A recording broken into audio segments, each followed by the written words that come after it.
Porinju Valiath, MD and Portfolio Manager Equity Intelligence with us. Porinju, good morning. 2 years back we were discussing the market internals, and you said that you'll expect domestic mutual fund inflows. I don't remember the exact number. I think it was some $20 billion, $40 billion that you were talking about. And we were all surprised. But we're beginning to see, almost 30,000 crores now every month in mutual funds. Where is this domestic liquidity coming from? And do you expect it to further increase from here and taking the market higher? Yes, Anuj. Good morning. It is true that I have been talking about the domestic flow since last 1 year. And especially when, if you remember, 4 or 5 months back, I was talking about $100 billion. Just a figure, I don't know really how much it is. Because the kind of potential for household savings coming into the market, people generally tend to underestimate that. Even though 50% of our population, they cannot invest for a long time to come. That is their financial position today. The other 50% is also a huge number. The middle class in India is a huge number, which outnumbers many large economies in the world. So there is a huge potential, where especially in an environment where other investment avenues are looking dull and boring and perhaps could decline in the coming years, like the gold, real estate, or even FD. People are not very happy nowadays because they are accustomed to very high rates of interest.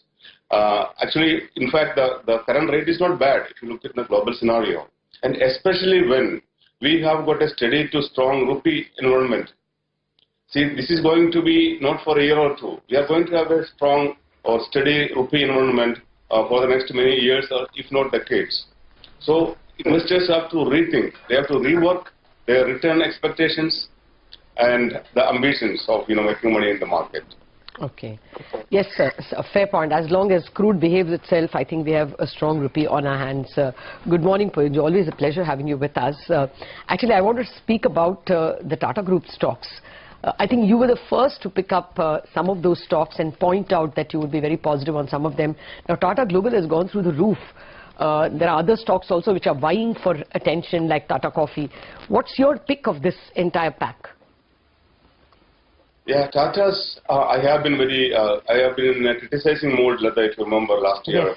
Even the year before last, even one day I talked, Tata Group should be privatized. I even went to that level, just to give an impression. It's not, yes, technical, but it's nonsense. But there is some meaning in what I'm telling.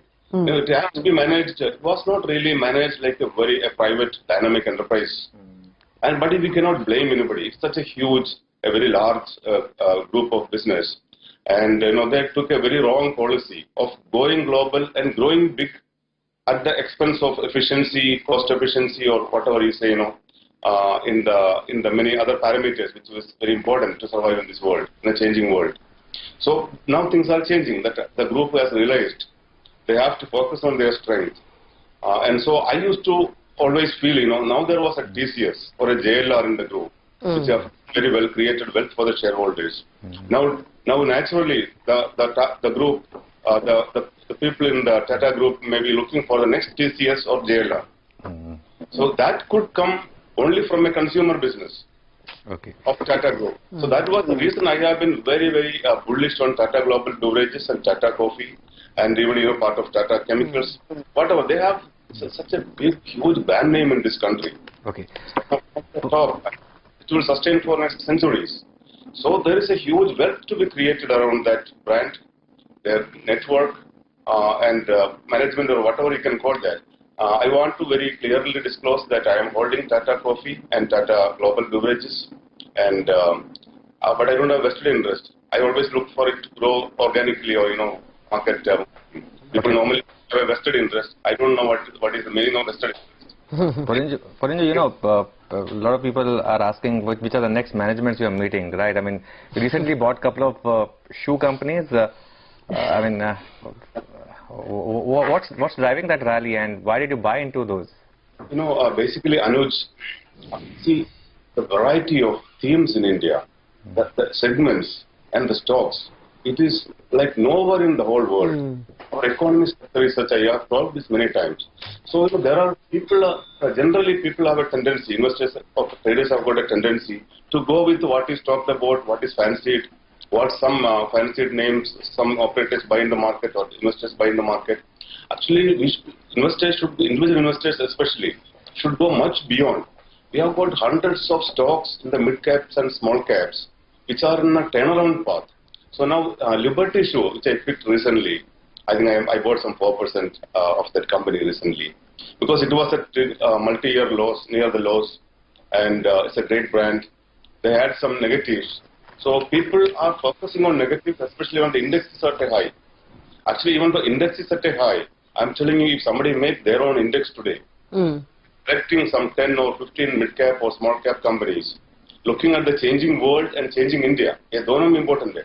Both these factors are very important. There is a disruptive world out there. So which companies and their products and services are not going to be disrupted? That's a very, very important question when investors look at any stock at any time. This is a futuristic theme. People talk about, or which companies or which products and services are going to be more relevant going forward. This is because the rate of change is like never before in the history of India or history of the world.